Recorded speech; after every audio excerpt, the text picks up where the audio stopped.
Shalom, selamat pagi Bapak Ibu Puji dan Jemaat Tuhan yang luar biasa. Hari ini kita akan bersama-sama merayakan pengorbanan Yesus di kayu salib, di mana Dia memberikan hidupnya untuk kita semuanya. Bapak Ibu dikasihi Tuhan, begitu besar pengorbanan Tuhan yang sempurna bagi hidup ini.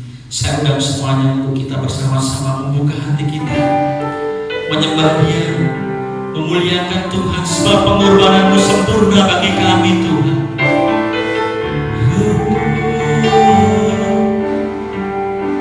Kami bersyukur sebab Engkau Allah yang memberi hidup, keselamatan bagi kami Bapa. Amin. Yang terbaik ku terima dari-Mu, Raja yang indah,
begitu besar kasih Tuhan di dalam hidup kita. Karena kemurahan Tuhan bagi kita, karena anugerah Tuhan bagi kita, kita sudah diselamatkan. Haleluya. Kami mau datang kepadamu Bapa, bersyukur karena hari ini kami boleh ingat kembali keselamatan yang Tuhan beri bagi kami. Karena berkat kemurahan-Mu,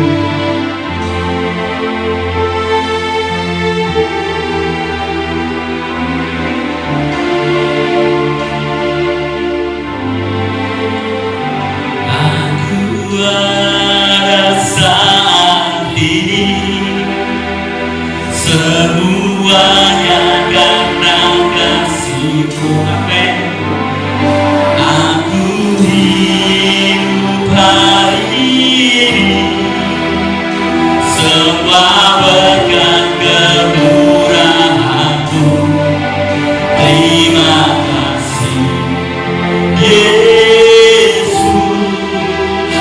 Engkau sangat baik, ramah baik. Aku pada saat ini, semuanya karena kasih-Mu.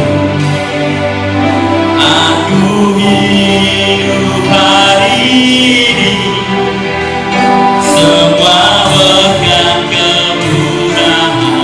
Terima kasih.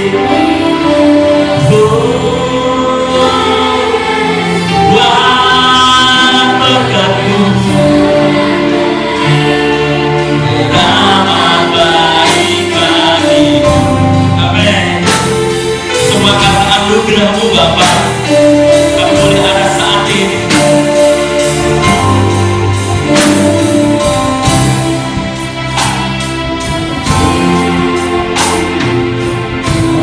Hiasi kehidupanku dengan kemurahan-Mu.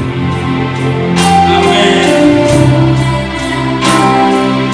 Harapanku penuh dengan harapan. Katakan bersama. Aku pada saat ini, semuanya karena kasih-Mu. Aku hidup hari ini, semua berkat kemurahan-Mu. Terima kasih.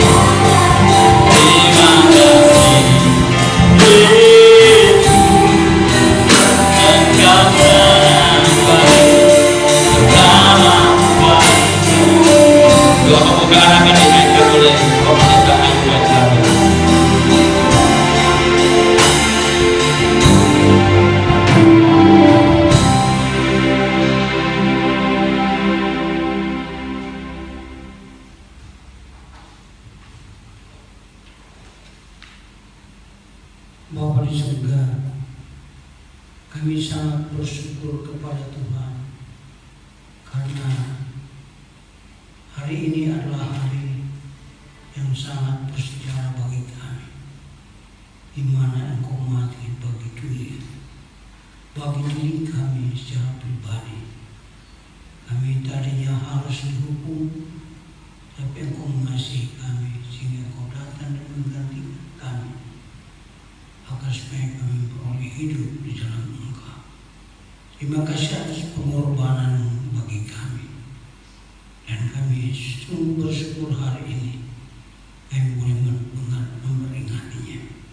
Berkati hamba-Mu yang terlibat dalam pelayanan, kiranya Engkau mengurapi dan memberkatinya, dan biarlah mereka menjadi saluran berkat bagi jemaat Tuhan. Terima kasih Tuhan, baik alat musik, baik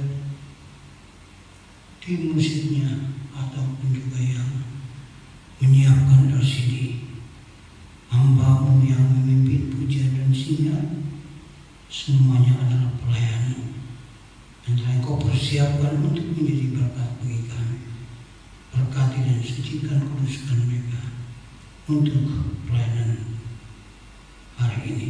Dalam nama Yesus kami sudah berdoa. Amin.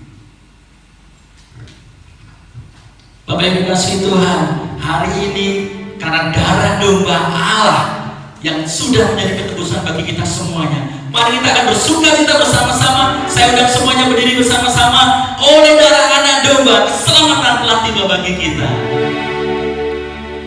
Oleh darah anak domba, amin.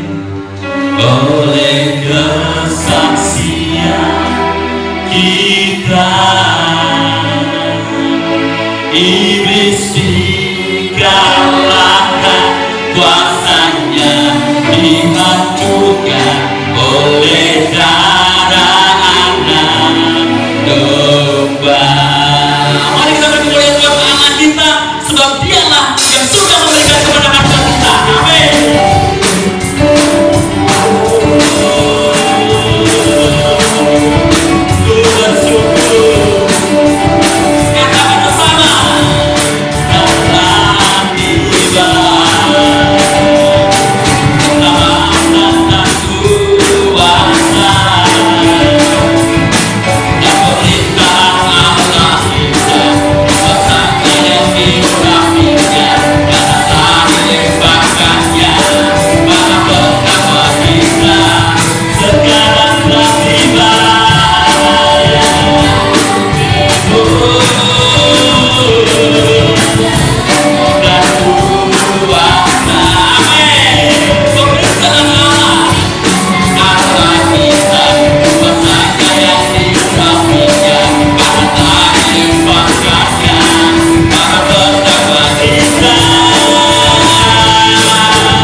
sebab darahnya sudah menebus kita. Terpujilah nama Tuhan. Haleluya. Mari kita akan semangat lebih lagi memuliakan Dia, sebab Dia Allah. Amin.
Hingga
Bapa di surga, kami sudah memuji memuliakan Tuhan.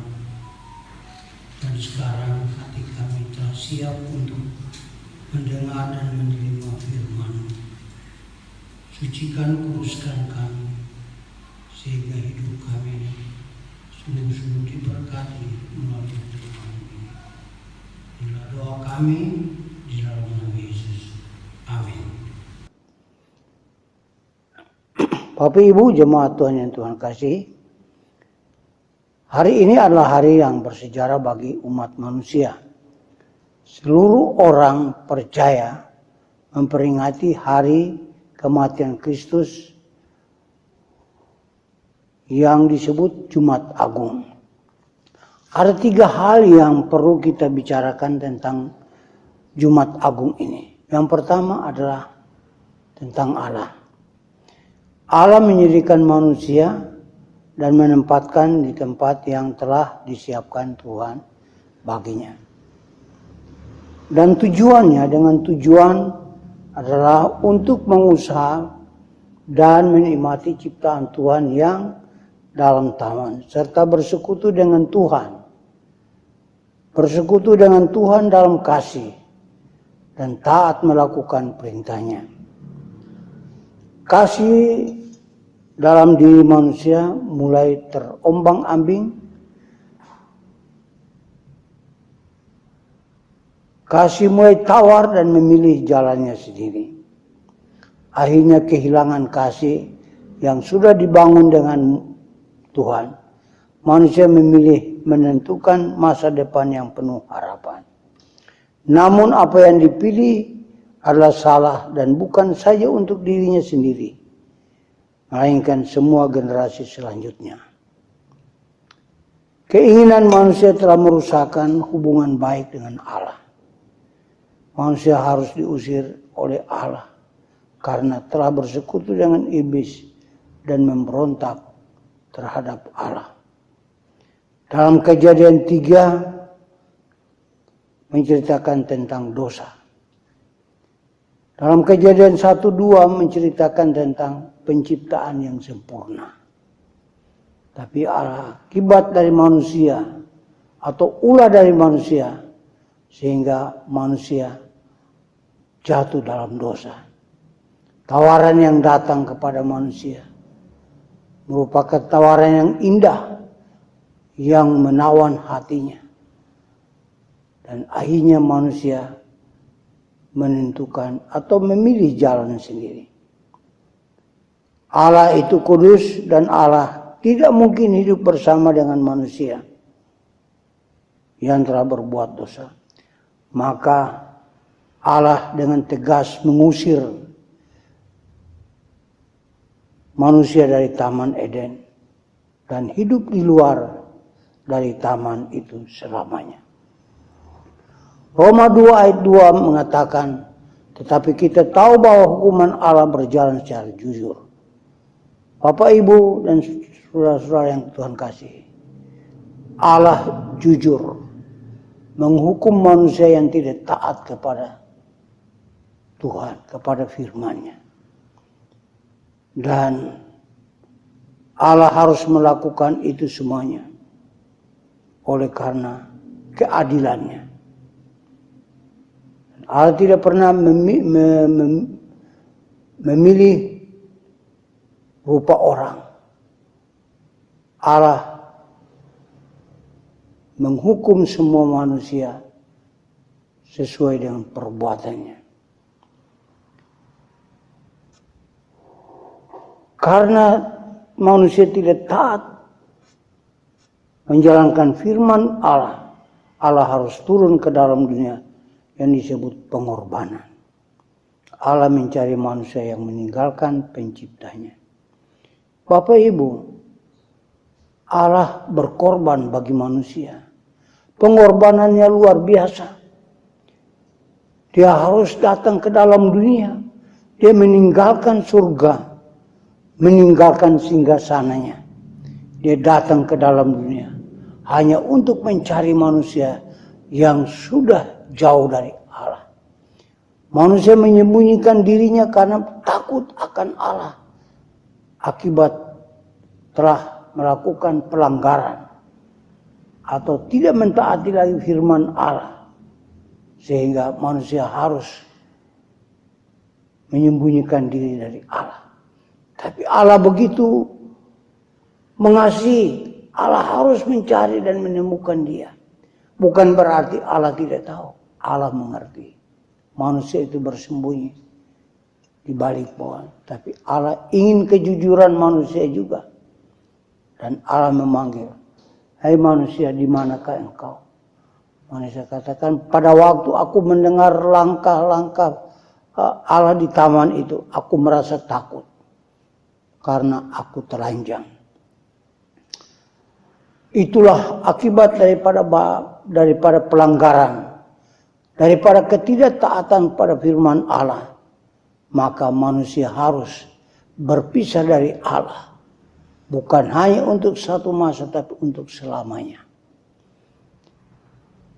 Allah mencari manusia yang meninggalkan penciptanya. Kejadian 3 ayat 24.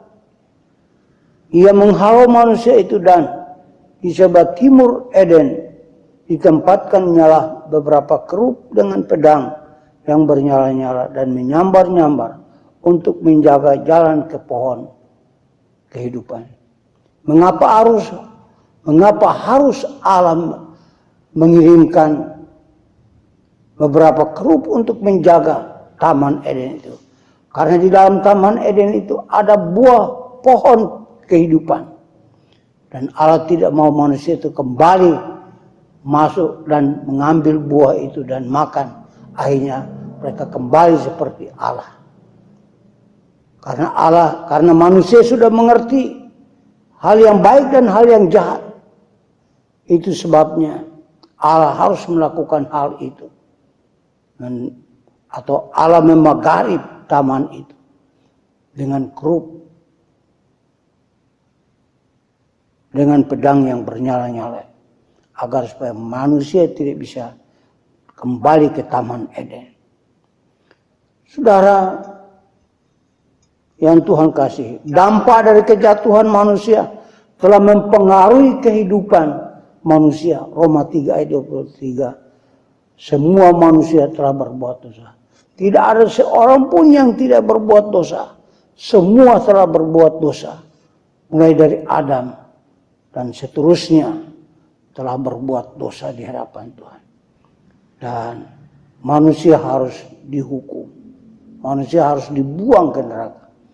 Manusia sekarang tinggal atau hidup di luar taman. Sama halnya manusia hidup di luar dari persekutuan dengan Tuhan. Kita lihat kisah Adam dan keluarganya setelah di luar taman Eden atau di luar Tuhan. Bagaimana kehidupan mereka? Iri hati dan pembunuhan dan lain-lain. Ini terjadi pada Kain dan Habel. Dan seterusnya kejahatan ini mulai berlangsung. Akibat karena hidup di luar dari persekutuan dengan Tuhan. Ini dampak pada kehidupan generasi berikutnya. Kalau kita hidup di luar Tuhan Yesus, sudah tentu yang timbul di hati, pikiran kita adalah kejahatan. Yang ketiga, Yesus. Yesus adalah anak Allah yang tidak nampak dalam pekerjaan penciptaan saat itu. Namun dia ada. Karena dunia sebelum dijadikan dia sudah ada di dalam.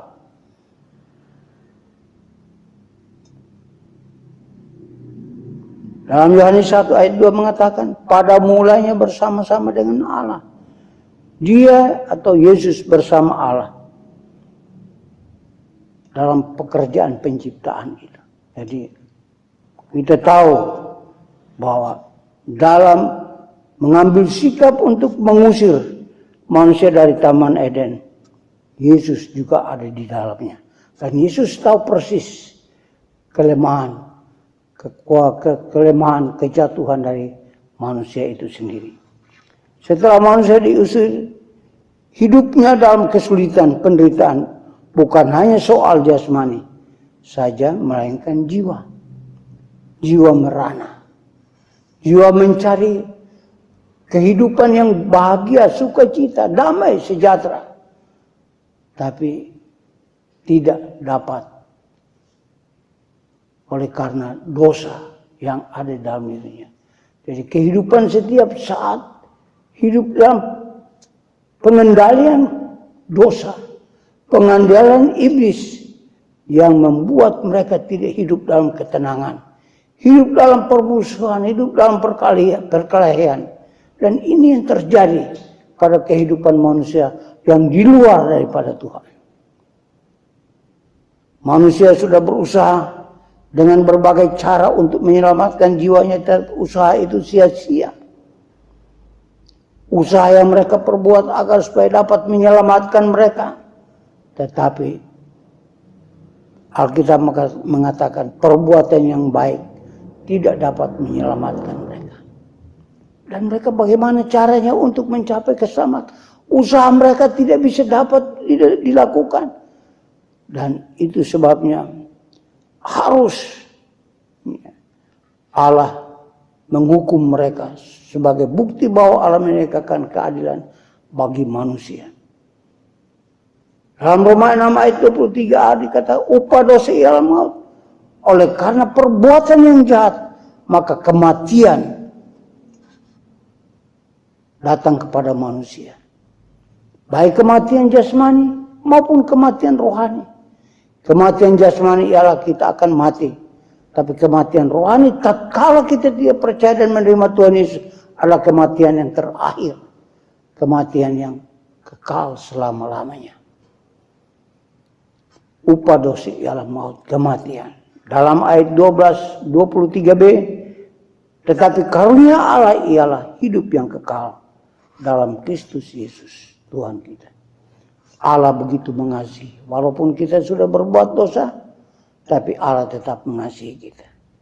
Allah mau rindu untuk menyelamatkan kita. Allah sungguh mengasihi kita. Di situ, di satu sisi, dia harus menjatuhi hukuman atas kita karena dosa. Dan itu dia harus lakukan karena Allah itu adil. Allah tidak berkompromi dengan dosa. Dan tidak mau hidup di dalam kehidupan bersama dengan orang berdosa. Tapi di sudut lain dia mengasihi kita.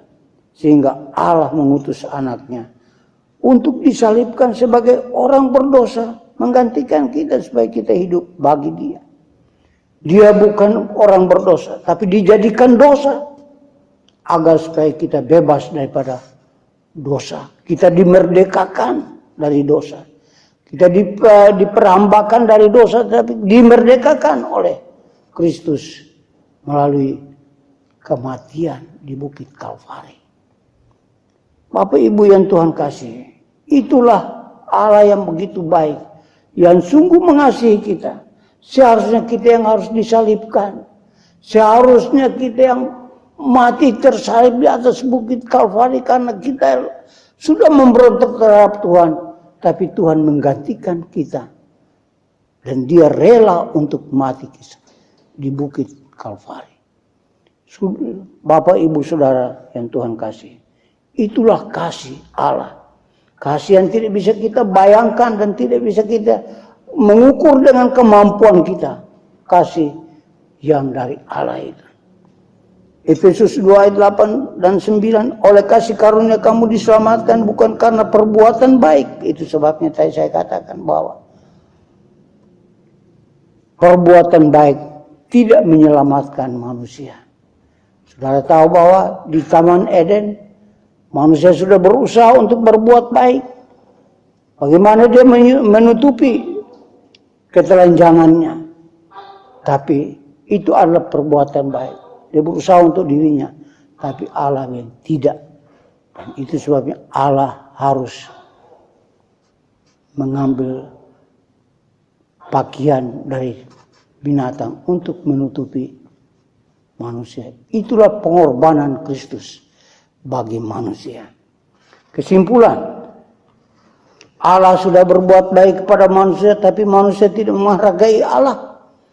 Mereka memberontak terhadap dia dengan melanggar firman Tuhan. Akhirnya mereka diusir dari Taman Eden. Pintu berkat tertutup bagi mereka. Saudara, Allah sudah menyelamatkan kita. Allah sudah berkorban bagi kita. Ingat akan kebaikan Tuhan. Jangan sampai melupakan dia.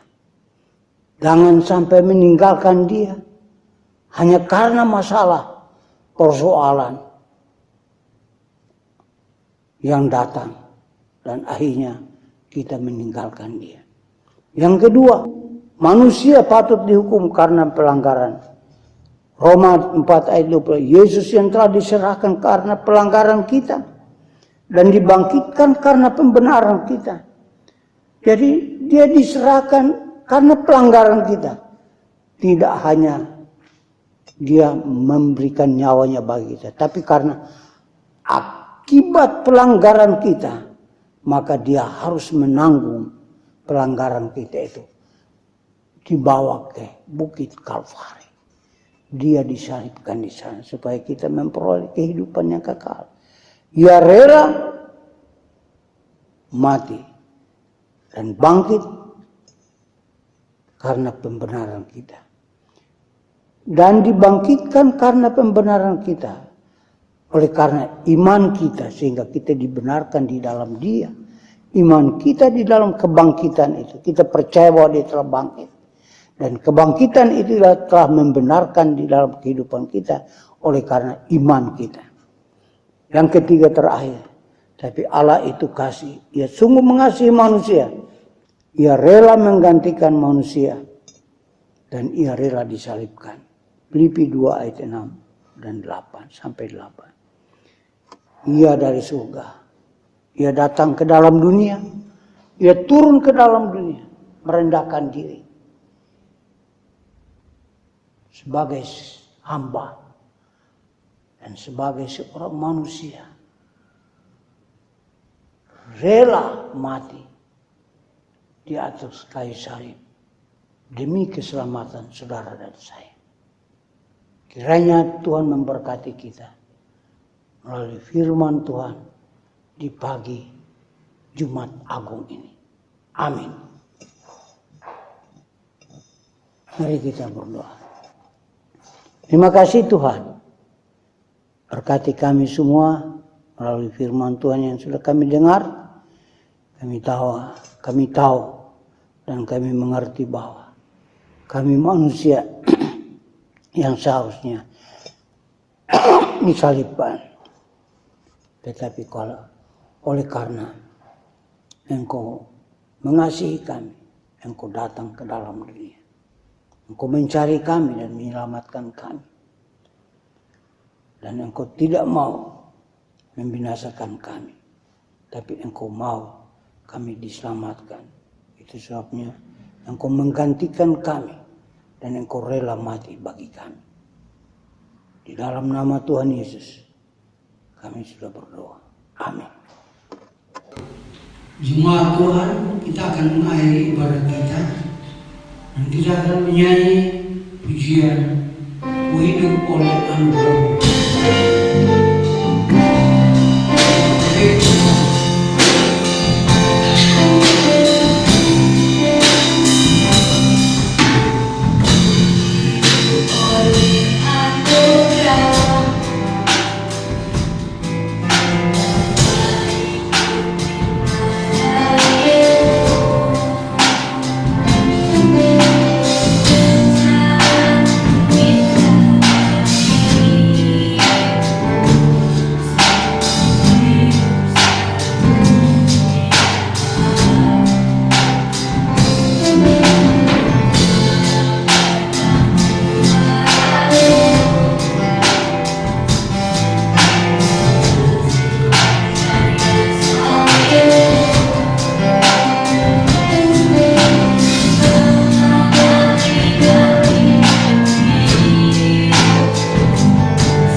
Mari kita berdiri bersama dan kita akan mengakhiri dengan doa berkat.